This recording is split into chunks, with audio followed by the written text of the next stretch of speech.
Hi, everybody. Hi, everybody. Hi, everybody, and welcome back to the Talking About the Big Stuff podcast with Michael Cole and Matthew Cravat. I am Michael Cole. And I am Matthew Cravat. The myth of the nobility of hardship. It's a mouthful, but I like it better than the other mouthful. That's for next week. Yes. The reason I wanted to bring this up is because I think that it's something that we, especially probably the United States, but again, I don't know if this is something that is celebrated more around the world, but like in maybe it's severe capitalism that is what does it, but the idea that we've equated the idea of hardship with creating nobility, and I want to start off by clarifying, like, if you were poor or you had some kind of hardship in life and you overcame adversity and hardship and made your life better, did something good, that's great, and you should be proud, and there's nothing wrong with that. That's not what I'm getting at here. What I'm getting at is I think that there is a tendency to think that you can't achieve greatness, or you can't go forward without that, and And I it's can be something. lazy if I want to. Yeah, Is that the point? I don't, no, So, not at all. I just think, like, like, obviously poor people exist, and sometimes poor people get out of poverty, or other hardships, whether it's uh, you know mental or physical adversity, or racial dysfunctional issues, family. like any there's all Yeah. kinds of things that can create a harder life for you. And if you make it through that, and you get to a point where life is good and you're happy with life, and then that is amazing, and you should absolutely be proud of that. What we should not do is go through life thinking, A, that is what makes you good or bad. The fact that you were born into, you did overcome something, but also we should not use that as an excuse to allow people. We should not use it as an excuse to reinforce those hardships. One of the things I actually took notes for both of these topics today, and one of the notes, if I can find my Trello app, is that there's this idea of there's a few things I wanted to talk about with that kind of break off into to explaining what I'm talking about. But one is um, the idea of, like, perpetuating hardship. So, Matthew, you were in a frat, and I don't know what your Fraternity. frat was. I was not in a frat, so I don't care. Fraternity means Um, brotherhood. You wouldn't say, hey, you were in a bruv. What the hell? You don't abbreviate brotherhood. hey, bro, we That's brother. That's a different word. okay. Anyway, So I the was in a point being, fraternity. yes, a fraternity. And I don't Oh! know, as a non-fraternity person looking inward, or looking not inward, looking at a fraternity, looking at the fraternity structure. I said Stuck fraternity up several like times. at the window with your hands cupped like Tiny Tim. Please, may I have beer from your keg? Yeah, I'm not a beer guy. Um, but when I think about fraternities, and when I think about a lot of just structures that and societies and groups that we have within in our overall society, I think of, like, the fact that there is a whether it's hazing, or the idea of paying your dues, and I think that there is some of that makes paying your dues makes some little bit of sense to me. But It's fun. It's funny because, like, first thing I think of when you say fraternity and dues is the fact that we had to pay dues because we had to pay rent on the house and pay our chef. yeah, We actually had dues. I mean it in the metaphorical sense, Yeah, not yeah, the I, actual I, due I get it. sense. You got to earn your way. Yeah, Yeah. So, like, in the older days, there was hazing. Hazing became very illegal and very prosecuted. So most fraternities phased it out. But there was certainly still was an associate member system, like what would have been a pledge became an associate member. And yeah, in our fraternity, they had to learn, we'd say learn your poop, but you had to talk to every brother and learn their backstory and get to know everybody. You had to get signatures from them that showed that you spent time with them, because you didn't just Yeah. join the fraternity because you were going to pay dues. You had to do something for it. So it wasn't Yeah. push-ups and going through Hell Week, but it was definitely earning your place before you were initiated. And that is not a problem the way that but I think that there's a lot of stuff where we as Yeah, a and culture. pledging with hazing was incredibly problematic, to your point. Like that version where you had to pay your Yeah. dues that way through skin, a pound of flesh to be Shakespearean. Yeah. That was horribly, and then what was horrible about it is people, older brothers who would come back and bitch at us for not doing it.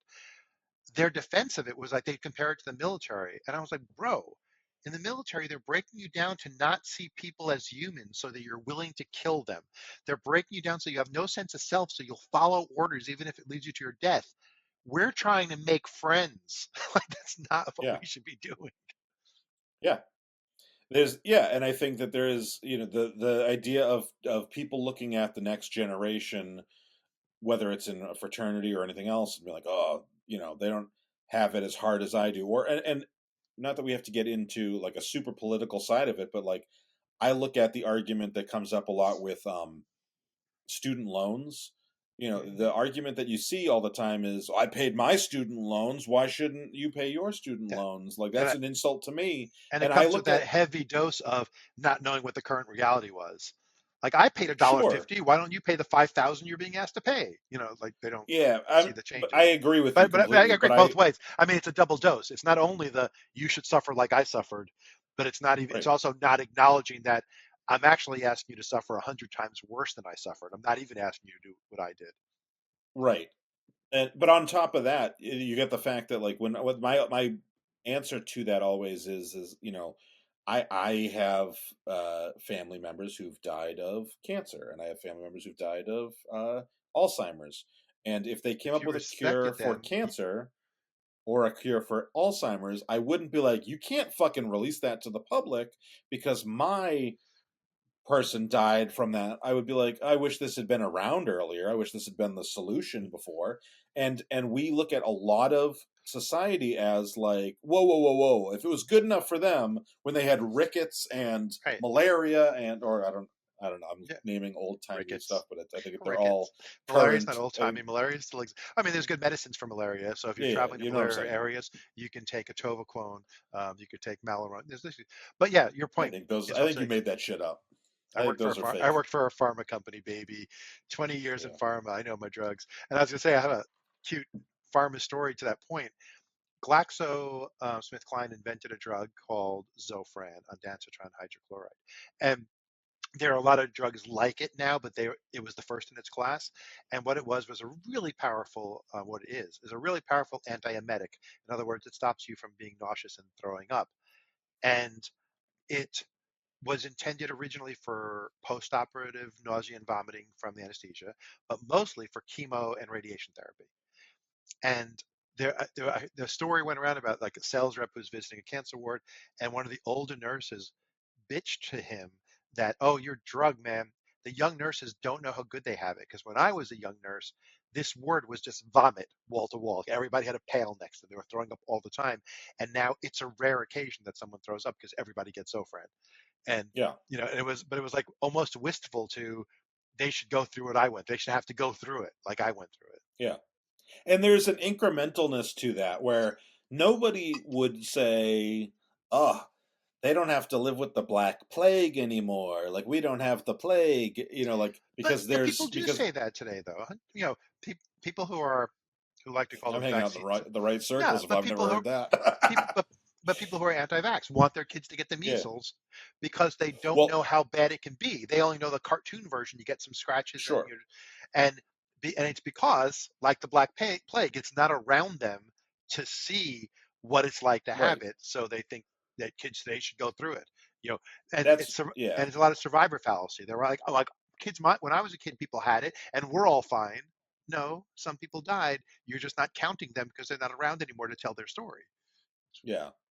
I was going to say that's what I meant by incremental. Like, that's, it's within the there it's within the amount of time where there are people who lived through it, and so like whereas like Black Plague is so long ago, and I think that like if we all of That's a a sudden racist. cured,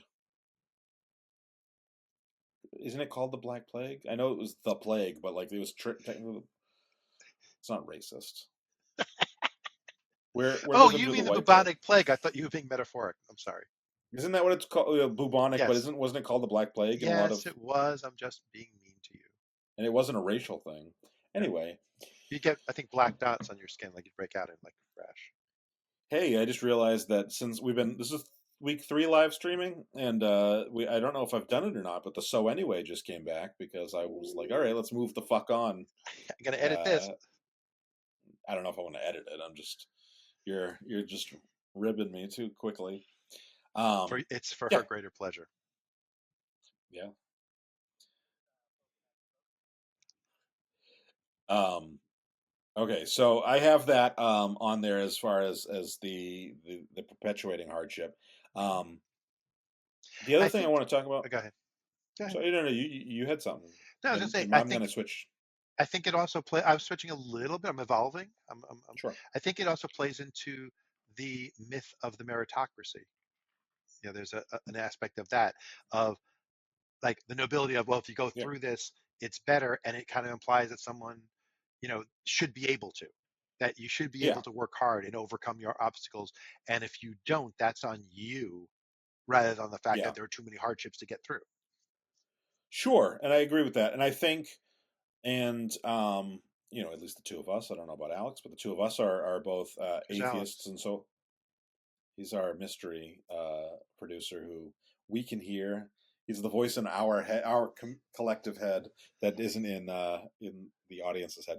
I was going to Except he say was three we're weeks both. ago, so Yeah, as atheists, I think that we understand too, like that concept on a it's very the myth of meritocracy is very similar to the concept of if you aren't if God's not giving you what you need, it's because you didn't pray hard enough or you didn't pray correctly. Or I think those things, while they're separate but they're parallel. Um, but that's kind of a Christian thing. Maybe careful, atheism really good. Like Jewish doesn't have sure, that. sure, Like that's not that wouldn't be a Jewish storyline, because the Jewish expression is the sun shines as brightly for the wicked as for the virtuous. I mean, because they don't attach the same thing. It's a gotcha. Okay, well, Yeah, coming but from I get my your point. background, Yeah, yeah. yeah, yeah, I get your point. That's just one of my pet So peeves recently is people, in even atheist circles, the default is describing Christian things and then comparing it to atheism. Like, you're only an atheist because you like to sleep in on Sunday. No, I like to sleep in on Saturday. What are you talking about? I slept in on Sunday anyway. Like, that people just forget yeah, that not everyone came from the same background. yeah, okay, I I'm agree just with saying. you. I'm just saying. I'm not picking a fight. I'm not poking at you, poking at you, poking at you. I'm just saying. All That right, was for Alex. yeah. So He likes anyway, he likes poking at you. yeah. So the thing that I was going to switch gears a little bit was talking about pulling up the ladder behind us, which I think is something that we're constantly seeing, especially in the political sense, and maybe it's more anecdotal and not as statistically backed up, but we see things where Caitlyn Jenner, she got what she needed as far as medical help and all the other stuff, and then she's pretty much like kind of I'm not. anti-trans Yeah, or well, I mean, she's a Republican. And I think that's part of being a Republican, is not identifying with any group that you're in and only caring about yourself. So, the fact that she's trans doesn't mean she cares about trans people. Like log cabin Republicans don't care about gay rights because they've got what they want. They don't care. And, you know, um Mark Robinson is yeah, running for governor of North Carolina, is black, and he says, I don't consider myself African American. They're whiners, because he's got what he wants. And as a Republican, he only cares about himself and maybe his immediate family, but they never associate with anything more than that. Maybe the millionaire right, class, but that's it. okay, But yeah, but there definitely is that. And there's that also just for people, especially here in North Carolina, where we're in towns that are rapidly growing. I've lived in my town for 21, almost 22 years now, I guess. And it was like 35,000 people when I got here. There's 70,000 now. And people yep, are complaining that it's growing too fast. But half those people complaining got here after me. So they're part of the growth, but everyone's like, I moved here. Growth should stop now. Now that I'm here, Yeah. stop growing. Yep. Yeah. Or and I wonder if obviously we're in a very transplant heavy area of the country where a lot of those transplants are American citizens, so it's a different thing than immigration to some extent. But immigration is an issue where I think every every group thinks that they're the ones who did it right, and like, oh, now they're doing it wrong. Like Generationally, sure. My grandparents yeah, immigrated, but we're Americans now, so they should stop right. immigration now. Now that my family's here. And I don't know that it's that they should stop, but like everyone, like, well, when my parents came here, when my grandparents came here, it was this, and now they're just letting people in, and like, which I Which is mean, the hey, opposite of truth, because when my grandparents came, there were no limits. yeah, Like the well, laws that let people in are relatively recent laws that used to be actually open borders. There was yeah, processing, but it wasn't closed borders really. yeah, and when if you look back 130 years or so, there's the no Irish not need not apply signs, and Yeah. like Well, and they were not. the first immigration law was against Chinese. Was the Chinese Act? It was the China Act, something like that. But it was an act where Chinese people were not allowed to come to America. That was the first Oh, immigration law, and it was 100% racist. Yeah, the yeah, Irish need not apply was more like just discrimination against Irish after they were here. You can't have a job. right, but that's what Yeah, I'm yeah, yeah. saying is like we've always had that, but then there's always that wistfulness for like the well, my family came here and they applied for the permits correctly, and they were Right. sponsored by There somebody, were and no laws when my family came here, so they didn't break any laws. Now there's laws, no one should come here anymore. yeah, yeah, But and the Irish thing reminds me of one of my favorite things of the modern generation watching old comedy. If you watch Blazing Saddles, when they asked to let the railroad workers who are blacks, Mexicans, Chinese, and Irish settle in the town and have farm land and have town, they're like, okay, everyone except for the Irish. And today's viewer would not get why the Irish were the ones called out in those groups as the ones they don't want living in their town. yeah. All But right. we all know. We know why. We know why. I don't. I'm from Massachusetts, so I actually don't get the anti-Irish sentiment. I'm part Irish, but I don't. I genuinely don't even know what that was about. Like, I think that And everyone frankly, I don't either. went I through. assume it's just a remnant from English. English don't like, discriminate against the Irish, and we just inherited it along with every other bit of our culture. Hmm. Yeah, fair. Like they were working class immigrants. Yeah. Yeah. All right. Um. So then, oh, we're running through my bullet points. I only have one bullet point left. uh. So are you familiar with the concept of perseverance porn? Um, I'm familiar with some types of porn, and I think it's probably related to one of them. I know there's the porn of like the feel good story that's actually a story of It's people who are horribly in a bad position, and one person's nice to them, and we're supposed to be happy about that. So I assume it's yes. related. It's similar. Perseverance porn, I would kind of say, goes into the same category, which is we have fetishized these videos as feel good stories of like little Timmy's mom has whatever disease that's most likely going to kill her, and unless she can get $100,000 together to pay for the treatments. So Timmy started a lemonade stand, and he's already made over $300. And then like they show that like it's some amazing video, and it's like the system is failing, and He can't afford lunch at school, so but we found a way for him to raise some money. Now he can yeah, eat some crackers. yeah, and it's like and that's the idea of we look at, and I'm guilty of it. I try not to watch stuff. Right. No, I watch. I watch. I watch certain videos, and I think there's certain ones that are obviously actually genuinely heartwarming. But I think that mixed in with that, and the thing that becomes very common is we see these videos of, like I said, the kid with the kid whose parent is sick and they're doing a lemonade stand, or oh my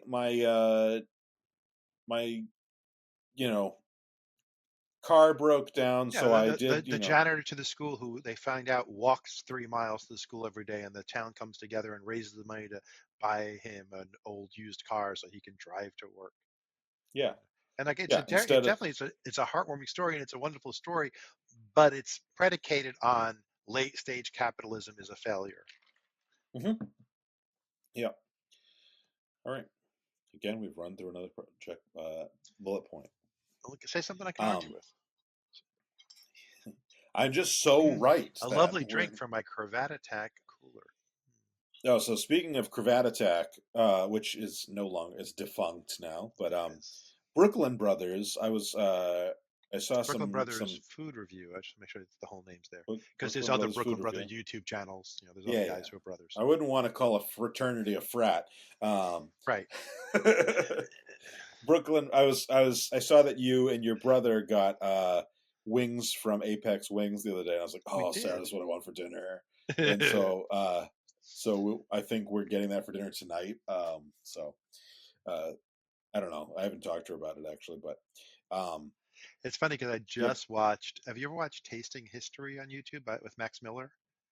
So he's like a no, food historian. So he did like the history of wings, and he's like, yeah, everyone says 1964 Anchor Bar Buffalo. There's holes in that story, but everyone says that, and that yeah, is true for the buffalo wing, Frank's with butter on a fried wing. But wings with spicy sauces go back 100 years further than that. So he made like yeah, an 1800s wing called the Devil's Wing.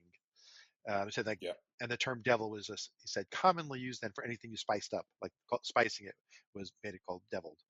And it was basically Oh, take any nice. cut of meat, but wings are one of those, like anything like bone with meat on it left over from the night before.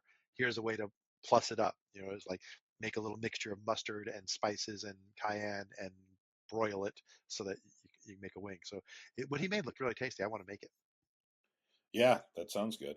I'd watch that video. I've been to Anchor Bar with Adam, um, my my Best friend. our business partner, and my yeah. He's so much better than me. No, Adam. I, One day I'll be he's like not. Adam.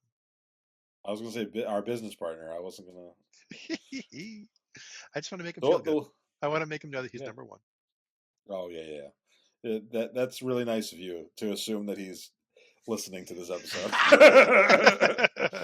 He's not watching live, and I guarantee like he's not listening. But hopefully we're gonna have him on in 2 weeks. But When I get back from Spain, the yep, reason we're España. recording a double episode today, everyone, is I'm going to Spain for a week. Yep, to Barcelona. Barcelona, which is business trips are the best way to travel because I'll get to go out maybe for an hour or two in the 4 days I'm there. I'll see the airport. That'll be great. I'll see a hotel and a bunch of rooms within the hotel where I'll be working. And then we'll go out to What a maybe two hardship. restaurants during the week. What a hardship. I don't know if it's worth the trade, all the travel to go to two restaurants in Spain. And no, I'm surrounded by Spain, but I'm not able to see it because I'm working the whole time. Yeah. But on the good Um. side, because I know someone who will be listening, our dear friend Remy, who listens to all our episodes, who's a friend of ours who lives in France, I'll be seeing Remy next week. So we will be together Nice. and we will talk about getting him on the podcast as a guest. Yes, absolutely. We'll have to figure out the schedule a little bit, but Maybe we'll for talk about him, how but Americans are viewed by the French. yeah. Um. Yeah, I'm fine with that. Uh, I was gonna say you go to Spain. It's kind of something that I think is an interesting part of the. Maybe this isn't related at all, but the idea of constantly like feeling the need to like undercut people. Like when they're like, oh, you're joking that you're not gonna, or not joking, but you're joke complaining that you're not going to get to see Spain properly, and the idea of it being like a first world problem or whatever. It's like a way of undercutting, and ultimately, like, we should strive to so that people are all people are getting first world problems instead Yeah, of third world problems. And you know or at least meet in the the middle, have some second world problems together. yeah. And I remember my ex-girlfriend went to Poland and Germany when we were dating, and she saw Auschwitz, and she saw a bunch of other um stuff from World War II. And I remember her coming back and being like, "We're so spoiled." And I'm like, I don't think that fact that we didn't live through the Holocaust makes us spoiled. And I think that that is kind of another side effect of this hardship mentality that we have, is like, oh, uh, life is, the fact that we have clean water, and the fact that we don't die of dysentery at, the age of 12, and all those things is thrown in our faces as as being spoiled. And I think that that's a sign, like, oh, no, no, those people don't have enough. And I'm not saying that, obviously there's ways in which you could make a really good argument that I am spoiled, but like, to negate real problems by saying that these problems are worse, which, those problems are bad, obviously, but, like, what I'm saying, that's it's part of this perpetuating hardship mentality that we have, I think, not you and I, but we as a society have kind of just accepted. And yeah, Yeah, it's kind of like the hedonic treadmill, which I was rapidly googling because I couldn't remember the word.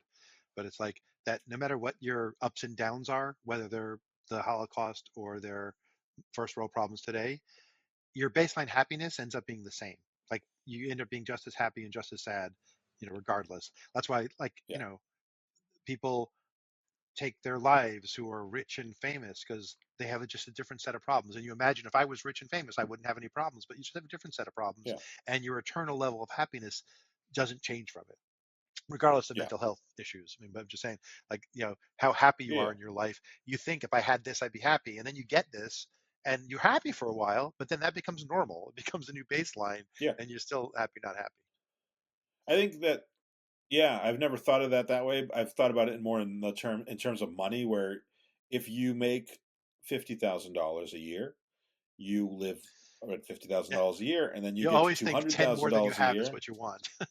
and then you just start adjusting to that life, and that becomes, you're making 200,000, and you're living as within your means per Yeah. Everyone lives like percentage probably wise the thing. 80% mark of your means, and regardless of what your means are, and you Yeah, think, like, no, I'm not rich. The person who makes 50,000 more than me and lives 80% of their means, they're the rich one, regardless of where you are. but It always looks until you get like, to a certain so you get yeah, to a certain level, and then it's a real drop off. Like, yeah. oh, I made $1 billion last year, and I spent $100,000. I didn't spend So any money. I made my corporation spend all the money. I don't spend anything. yeah, Yeah. yeah, yeah, What I always found funny is, my wife worked in sales training at a company once, so she was surrounded by people who came from sales, and they were all like very much, capitalist. You should work I make my own money, I make my own way, very, conservative financially. But as a department, they were like, we need to all pull together, we all need to work together. Like they were communists for how they did their work yeah, as a team because they needed team support. But then when they said, what do you think the world should be? Oh, pure capitalism. Like, but that's not how you act here. Like, we're not all out yeah, for ourselves. It's all like they'll say it. I remember one time hearing someone say, I hate to quote Hillary Clinton, but it takes a village. I'm like, do you hear yourself? You're saying she's right, but you're still against her politically, even though you know she's right because you're saying it here at work. You just don't like to expand that to a bigger world yeah. because that would get you out of that hardship and get you into this nobility place, and you don't think that's the right path to it. Right. Yeah. It's my Way to attempt to bring bring it it back. back. That was good. Yeah, yeah. You're no Mookie. I'm Mookie. no It Mookie. was art. It Nobody's was a Mookie. artful. Only It was Mookie is artful. Mookie. Um. Yeah. So do you have any other, bullet points or topics or pieces in here that you want to talk about with this? No, I mean just to reiterate the meritocracy thing. I think is where it's weaponized a lot because it gives you the Yeah, ability to say if someone doesn't make it, it's their fault. Like they're not yeah, noble because they didn't make it out. And I where I hate seeing it. I mean, I hate it everywhere. I hate that it exists. But where like pet peeves me is watching somebody who has become famous for an art form, whether it's comedy or music or painting that happens less often because we don't value that enough in our culture to become famous that way. But they're on their talk show and they say, "Well, what was your secret?" And they go, "Well, I just made the art that spoke to me. Just faithful to me. Let your true self show and do what you think is right, and eventually the audience will find you and you'll be successful." And I'm always like, you know, 10,000 people do that a year. You're the one person who is successful. That doesn't usually work, and thinking that it yeah, works for everyone because it worked for you, and then it becomes a thing like you are the one who worked hard and made it out of obscurity and became famous, and anyone who hasn't become famous, they're obviously not doing it right. It's their fault, as opposed to you got lucky. What you like yeah, happens to be what a million other people liked. It's not, yeah, like you may not have tried to pander, but just Taylor Swift, what she likes, most Americans like, so she's famous, and that's great. But it's not yeah, because it doesn't mean that everybody who does what they like is going to be as popular as her. That's just not the way it works. She just happens yeah. to be a musical genius, so she gets to make more money than us. Yeah, I definitely, when we went and saw Aaron speak at the about being luck pilled, I think that there is such a resistance to the idea of pilling because everyone wants to think that they've earned what they've got, the good stuff that they've got in life, and when we look at it kind of perpetuates it perpetuates meritocracy. Everyone wants to think that they've got that, but also when you're unable to see the luck in it, you you in order to defend that mentality, you have to kind of be like, oh, no, no, no, no, I got this because I did right, and if you're not getting this, you must not be doing it I right. chose genetically to be smart, and I chose genetically to have drive, and I chose for the things to happen to me in my childhood that made me have the personality that I have. That's all on Yeah, me. None of that was luck. yeah, yeah. And I think of, like, go back to Taylor Swift for a second. uh Taylor She's got a new Swift, album coming out. She's got a new she album coming out. Sorry. let's just assume that we agree on the level of talent and everything else. I think she's talented. Um, there's an amazing amount of luck in the fact that not only that did she had all the tastes and everything else was good, because there's some very talented people who their music's weird or whatever, but also with Taylor, she was born in a time where recording devices are available. Women are allowed to express themselves fairly freely. Like, there's so many pieces where Music distribution somebody is in a way that somebody young people can get it without asking their parents for $10 to buy an yeah, album. yeah, somebody with the exact same set of talents and genetics and everything else could have been born 400 years ago. And I mean, I know that there was like operas and there was music and shit, but like, And Bo they Burnham wasn't putting himself on YouTube if he was born in the 70s. yeah, yeah, exactly. And uh, And he deserves all the success he's got. I think he's brilliant. But like the path he got there didn't exist right, until the time that he was using it. right, So there's a certain amount of yeah. luck of, you know, And I think we need to like recognize. So you said, Taylor's talented and Bo's talented, and I think that those are, like when I was saying at the beginning of this episode about if you made it if you made it out of adversity, whether that is, you're a nerdy kid in, wherever Bo Burnham's from, and you make it out, or whatever that case is. And I know that it's different for everybody. If you make it out of that, I don't want to take anything away from you, but and that's part of where I think we need to, this is kind right. of I back to just the don't want to slam people who haven't made it yeah, just because they didn't get the right combination of things. Like I like it's a thing like when you're on someone's on LinkedIn and they go, "I'm so happy to announce I got this new job." People said, "Great for you, you earned it." In a way, you're saying everyone who got turned down didn't earn it, and yes, that's not accurate. Some of them like, totally should have earned it, except that, the person there has one thing better or different that made them choose them, or they flipped a coin. Like, you don't know what it is, but saying someone earned what they got implies that everybody who didn't get it didn't earn it. Right. And that's maybe not the best way to look at it. That's You just like reminded me. they're lucky to have you. That's good. That's not slamming anybody else. They would have been lucky to have them too. Yeah. You just reminded me of a topic that I wanted to add to the topics list. Um, Toxic positivity. Because I've been spending more time on I LinkedIn don't for even know if I work. can say that topic out loud. Toxic positivity. Potatoes. No, I don't. Yeah, I'm doing a lot of LinkedIn stuff for work, and when you scroll through LinkedIn, it is like the opposite cesspool of the rest of the internet. Whereas the rest of the internet is like you're a fucking blah blah blah, and Now our part of the internet is that because you just said it. yeah, on LinkedIn though it's just like rise and grind, and I'm like, oh, I hate this. I hate this so much. I don't know. So anyway, I want to do that as a topic, but all right, we've been recording for 42 minutes. What time do you have to go to pick up Leah? Uh, oh, not. She gets off work at 8.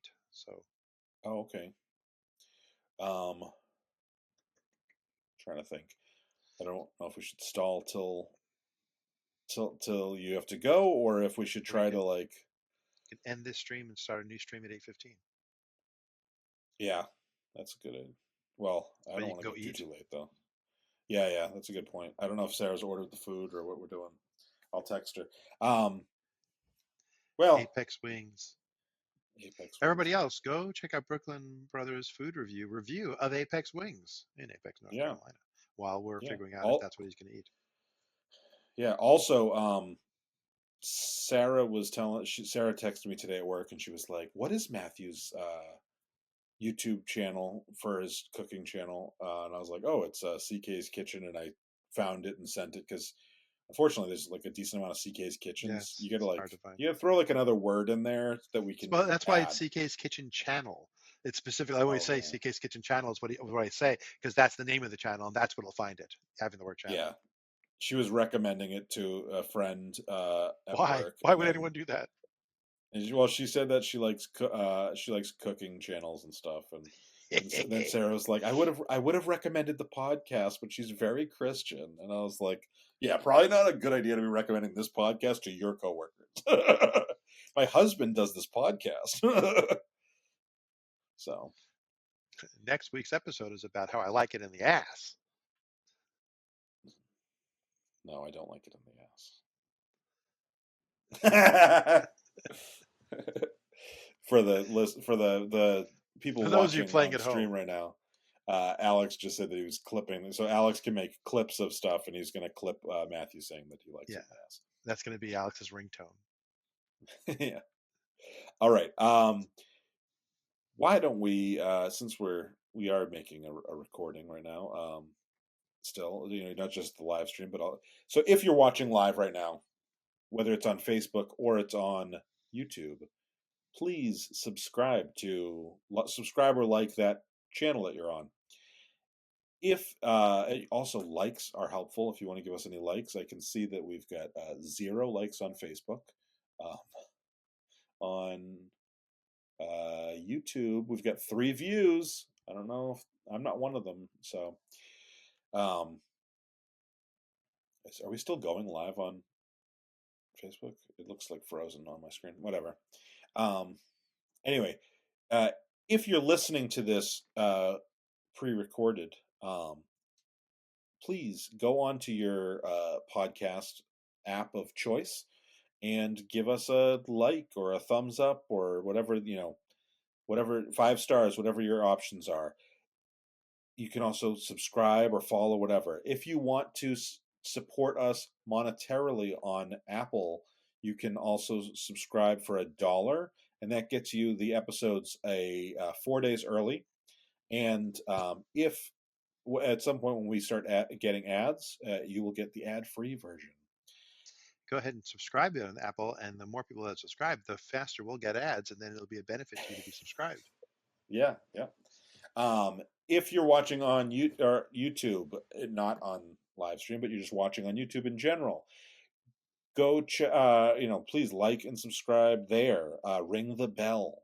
We will be doing live streams on this channel, so if you are around on Tuesday nights, typically at 6:30 Eastern Eastern. Standard, that's when we'll be live streaming That's when we spend typically. about 5 minutes screaming and yelling and cursing that the stream isn't working, and then about 6:35 we start the podcast. Honestly, everybody thinks that that's me upset, and I was not that upset last week. I did not apply emotion to it. I just stated the fact that it was Uh, screaming and yelling and cursing. yeah, well, anyway. But if you're listening to this on any other podcast player, go ahead and follow or subscribe, however that podcast player works. Yeah. Give it a thumbs up or a like or a rating, however that podcast player works. And if you want some of that sweet, sweet bonus content and that early release, you don't have to be on Apple. You can go to patreon.com/talking about the big stuff. You can do the $1 option and get the feed early. You can do a $3 option where you get the feed early with um, more goodies in it. Like we added some stuff out for the dollar version that's a little bit racier that we don't want our coworkers to hear. Got to pay money to hear what we're really thinking. And you know what? If you do a $10 option, you will get shit that I wouldn't say to Mike while having sex with him. Like that statement. That'll be in the $10 one.